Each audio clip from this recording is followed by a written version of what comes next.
Hi అండి, నేను మీ అరుణ. నేనైతే ఈ రాములకాయ పండ్లను మా అత్తమ్మ వాళ్ళ ఇంటికాడ నుండి తీసుకొచ్చాను. వీటినే చిన్న టమాటాలు, చెర్రీ టమాటా అని కూడా అంటారు. ఇవి మార్కెట్లో ఎక్కువ దొరకవు.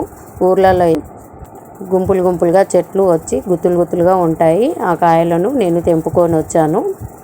ఇప్పుడు ఆ పండ్లతో చాలా సూపర్ టేస్ట్గా ఉండే కర్రీని చేసుకుందాము. స్టవ్ మీద కడాయి పెట్టుకొని 2 టేబుల్ స్పూన్ల ఆయిల్ వేసుకొని కొంచెం ఆవాలు జీలకర్ర వేసుకోవాలి. కట్ చేసి పెట్టుకున్న ఆనియన్ కూడా వేసుకోవాలి. దీనికి ఆనియన్ కొంచెం ఎక్కువ వేసుకోవాలి. 4 పచ్చిమిర్చి ముక్కలను వేసుకొని కలుపుకోవాలి. ఇందులోనే 1 స్పూన్ పసుపు వేసుకోవాలి. 1/2 స్పూన్ అల్లం వెల్లిగడ్డ పేస్ట్ వేసుకొని కలుపుకొని మనము శుభ్రంగా కడిగి పెట్టిన చెర్రీ టమాటాను ఇందులో వేసుకొని కలుపుకొని 5 నిమిషాలు మగ్గనిద్దాము.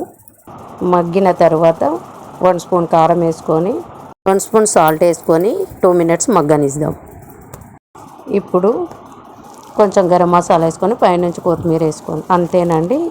ఇది చాలా టేస్ట్గా ఉన్న కర్రీ రెడీ.